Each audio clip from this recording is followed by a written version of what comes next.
ರಾಜ್ಯದಲ್ಲಿ ಕೃಷಿ ಖಾತೆಗೆ ಇನ್ನೂ ಸಚಿವರ ನೇಮಕವಾಗದಿರುವುದು ಹಾಗೂ ವಿದ್ಯುತ್ ಖಾಸಗೀಕರಣದ ಚರ್ಚೆ ರಾಜಕೀಯ ವಲಯದಲ್ಲಿ ಹೊಸ ಚರ್ಚೆಗೆ ಕಾರಣವಾಗಿದೆ. ಈ ಕುರಿತು ಮಾಜಿ ಮುಖ್ಯಮಂತ್ರಿ ಹಾಗೂ ಬೆಳಗಾವಿ ಸಂಸದ ಜಗದೀಶ್ ಶೆಟ್ಟರ್ ತಮ್ಮ ಅಭಿಪ್ರಾಯವನ್ನು ವ್ಯಕ್ತಪಡಿಸಿದ್ದಾರೆ.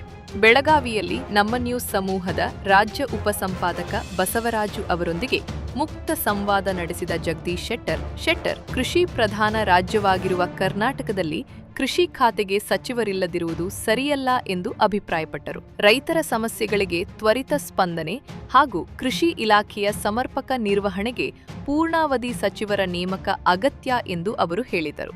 ವಿದ್ಯುತ್ ಖಾಸಗೀಕರಣ ಕುರಿತ ಪ್ರಶ್ನೆಗೆ ಪ್ರತಿಕ್ರಿಯಿಸಿದ ಶೆಟ್ಟರ್, ಜನರ ಹಿತಾಸಕ್ತಿ ಹಾಗೂ ರೈತರ ಅಗತ್ಯಗಳನ್ನು ಗಮನದಲ್ಲಿಟ್ಟುಕೊಂಡೇ ಯಾವುದೇ ನಿರ್ಧಾರ ಕೈಗೊಳ್ಳಬೇಕು ಎಂದು ತಿಳಿಸಿದರು.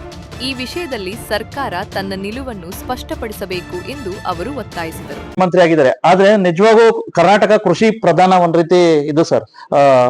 ಆದ್ರೆ ರೈತರಿಗೋಸ್ಕರ ಒಂದ್ ರೀತಿ ಕೃಷಿ ಇಲಾಖೆನೆ ಇನ್ನ ಇದಾಗಿಲ್ಲ ಸರ್, ಕೃಷಿ ಖಾತೆಗೆ ಹಂಚಿಕೆ ಆಗಿಲ್ಲ. ನೋಡಿ, ಯಾವ ಖಾತೆ ಹಂಚಿಕೆ ಮಾಡಿರೋ ಬಿಟ್ಟಿರಲ್ಲ, ಮುಖ್ಯಮಂತ್ರಿ ಆಡಳಿತ ಬಿಗಿ ಇದ್ರೆ ಎಲ್ಲವೂ ನಡ್ಕೊಂಡು ಹೋಗತಿ. ಈಗ ಅವ್ರು ತಮ್ಮ ಅಧಿಕಾರ ಹೊಸದಾಗಿ ಮುಖ್ಯಮಂತ್ರಿ ಆಗ್ಯಾರ, ಇದ್ರೊಳಗೆ ವೈಭವದೊಳಗೆ ಹೊಂಟು ಬಿಟ್ಟಾರ. ಈಗ ಇಡೀ ರಾಜ್ಯದಲ್ಲಿ ಎಲ್ಲಿ ಸರಿಯಾದಂತ ಮಳೆ ಆಗಿಲ್ಲ, ಮುಂಗಾರು ಬರ್ಲಿಲ್ಲ, ಈಗ ಬಿತ್ತನೆನೂ ಸರಿಯಾಗಿಲ್ಲ. ಇಂಥ ಟೈಮ್ದಾಗ ಇವತ್ತು ಎಲ್ಲಾ ಜಿಲ್ಲಾಧಿಕಾರಿ ಇನ್ಸ್ಟ್ರಕ್ಷನ್ ಕೊಟ್ಟು ಮತ್ತು ಕುಡಿಯುವ ನೀರಿನ ತೊಂದರೆಯೂ ಸತಿಗೆ ಎಲ್ಲ ಕಡೆ ಆಗತ್ತೈತಿ. ಇದು ಮಾಡ್ಕೊಂಡು ಇವತ್ತು ಅದಕ್ಕೇನು ಆಲ್ಟರ್ನೇಟಿವ್ ಏನೋ ಒಂದು ವ್ಯವಸ್ಥೆ ಮಾಡಬೇಕು, ಅದ್ರ ಬಗ್ಗೆ ಮುಖ್ಯಮಂತ್ರಿ ಆಲೋಚನೆ ಮಾಡಬೇಕಾಗ್ತದೆ. ಮತ್ತು ಕೃಷಿ ಇಲಾಖೆ ಅವ್ರ ಕಡೆನೇ ಇದೆ, ಮತ್ತೊಬ್ಬ ಮಂತ್ರಿ ಮಾಡಿಲ್ಲ ಅನ್ನೋದು ಬೇರೆ, ಈಗ ಅವ್ರ ಕಡೆನೇ ಇದೆ. ಅದಕ್ಕೆ ಹೆಚ್ಚಿನ ಆದ್ಯತೆ ಕೊಟ್ಟು ಇದು ಮಾಡಬೇಕು. ಇಲ್ದಿದ್ರೆ ಸಮಸ್ಯೆಗಳು ಜಾಸ್ತಿ ಆಗ್ತಾವು. ಮುಂದೆ ಜನ ದಂಗೆ ಹೇಳಕ್ ಚಾಲು ಮಾಡ್ತಾರ, ರೈತರು ದಂಗೆ ಹೇಳ್ತಾರೆ.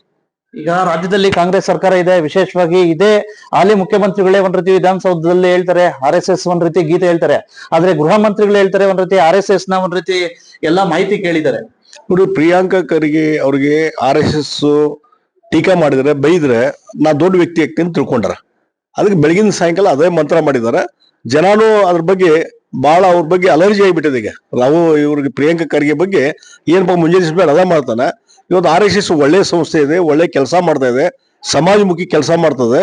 ಹೀಗಾಗಿ ರಿಜಿಸ್ಟ್ರೇಷನ್ ಆಗಿಲ್ಲ, ಮತ್ತೊಂದು ಕೆಲಸ ನಡೆದಾವಲ್ಲ. ಈಗ 100 ವರ್ಷದಿಂದ ಸಂಸ್ಥೆ, 100 ವರ್ಷದ್ದು. ಹಾಗಾದ್ರೆ ಹಿಂದೆ ಕಾಂಗ್ರೆಸ್ ಸರ್ಕಾರ ಇತ್ತಲ್ಲ 60-70 ವರ್ಷ ದೇಶದೊಳಗೆ, ಅವಾಗ ಯಾಕೆ ಅವ್ರೊಂದು ಉಳಿಸ್ಕೊಳ್ಳಿಲ್ಲ?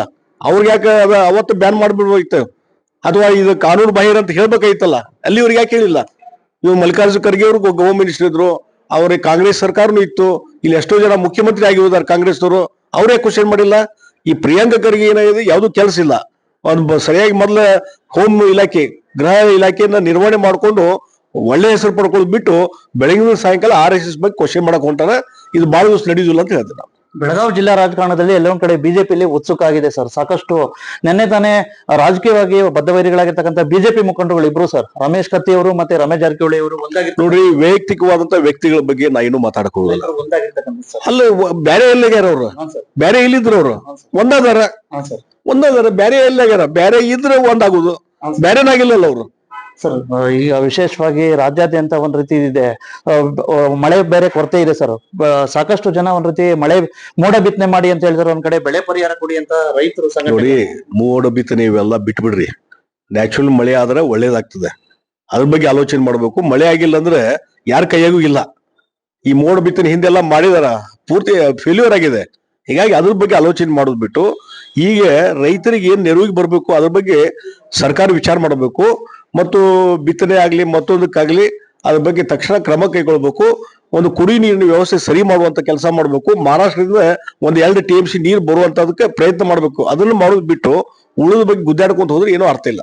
ವಿದ್ಯುತ್ ಖಾಸಗೀಕರಣದ ಬಗ್ಗೆ ಸಾಕಷ್ಟು ರೈತ ಸಂಘಟನೆಗಳು ವಿರೋಧ ನೋಡಿ, ಅದ್ರ ಬಗ್ಗೆ ನಡೀತಾ ಇದೆ. ಅದಕ್ಕೆ ಖಾಸಗೀಕರಣ ಯಾವ್ದೊಂದು ಮಾಡುವಾಗ ಬಹಳ ಆಲೋಚನೆ ಮಾಡ್ಕೊಂಡು ಮಾಡ್ಬೇಕಾಗ್ತದೆ. ಅದರಿಂದ ಏನ ಕಾನ್ಸಿಕ್ವೆನ್ಸ್ ಆಗ್ತದೆ, ಅಡ್ವಾಂಟೇಜ್ ಡಿಸ್ಅಡ್ವಾಂಟೇಜ್ ಎಲ್ಲ ವಿಚಾರ ಮಾಡ್ಬೇಕಂತ ಹೇಳ್ತೀನಿ. ತಾವೇನಾದ್ರು ನೆಕ್ಸ್ಟ್ ಕ್ಯಾಬಿನೆಟ್ ಮಂತ್ರಿ ಆಗ್ತೀರಾ ಸರ್? ನೋಡ್ರಿ, ಇದು ನಾನೀಗ ಒಬ್ಬ MP ಬೆಳಗಾವಿದ್ದು, ಅದಕ್ಕೆ ಕೆಲಸ ಮಾಡಕತ್ತೀನಿ. ಪಕ್ಷದವ್ರು ಯಾವ್ಯಾವ ಜವಾಬ್ದಾರಿ ಕೊಡ್ತಾರೆ ಅದನ್ನ ಮಾಡ್ತೇನೆ ಅಷ್ಟೇ. ಇವಿಷ್ಟು ಒಟ್ಟಶಿಖರೆ ಗೊತ್ತಾಯ್ತಲ್ಲ. ಮಾನ್ಯ ಗೌರವಾನ್ವಿತ ಮಾಜಿ ಮುಖ್ಯಮಂತ್ರಿಗಳು, ಹಾಲಿ ಲೋಕಸಭಾ ಸದಸ್ಯರಾಗಿರ್ತಕ್ಕಂಥ ಶ್ರೀ ಜಗದೀಶ್ ಶೆಟ್ಟರ್ ಸಾಹೇಬ್ರ ಅಭಿಪ್ರಾಯ. ನಮಸ್ಕಾರ, ಥ್ಯಾಂಕ್ ಯು ಸರ್. ನಮಸ್ತೆ. ಕೃಷಿ ಖಾತೆ ಸಚಿವರ ನೇಮಕ ಹಾಗೂ ವಿದ್ಯುತ್ ಖಾಸಗೀಕರಣ ಕುರಿತು ಮಾಜಿ ಮುಖ್ಯಮಂತ್ರಿ ಜಗದೀಶ್ ಶೆಟ್ಟರ್ ನೀಡಿರುವ ಈ ಪ್ರತಿಕ್ರಿಯೆ ರಾಜ್ಯ ರಾಜಕೀಯದಲ್ಲಿ ಹೊಸ ಚರ್ಚೆಗೆ ಕಾರಣವಾಗಿದೆ. ಕನ್ನಡಿಗರ ಮೆಚ್ಚಿನ ನಿಮ್ಮ ಎಜೆ 24/7 ನ್ಯೂಸ್ ಕನ್ನಡ ವಾಹಿನಿ ಇದೀಗ ಟಿವಿಯಲ್ಲಿ ಲಭ್ಯ. ಒಂದು ವೇಳೆ ನೋಟಿಸ್ ಕೊಟ್ಟಿದ್ರೆ ವಾಪಸ್ ತಗೋತೀವಿ ಅಂತ ಹೇಳಿ. ಇವತ್ತು ವಕ್ಫ್ ಪ್ರಾಪರ್ಟಿ ಅಂತೇಳಿ ಬರ್ತದೆ ಅಂತ ಹೇಳಿದ್ರೆ ರೈತರು ಬೀದಿಗೆ ಬದಲು ಏನ್ ಮಾಡ್ಬೇಕಾಗತ್ತೆ? ಯಾರು ವೋಟ್ ಹಾಕಲಿಲ್ಲ ಅಂದ್ರೆ ಗ್ಯಾರಂಟಿನೆಲ್ಲ ಸ್ಟಾಪ್ ಮಾಡ್ಬಿಡ್ತೀವಿ.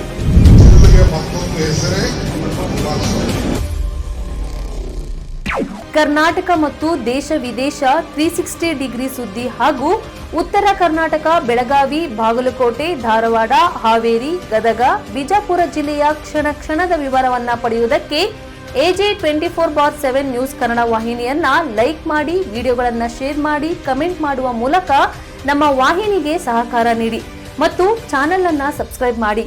ಧನ್ಯವಾದಗಳು.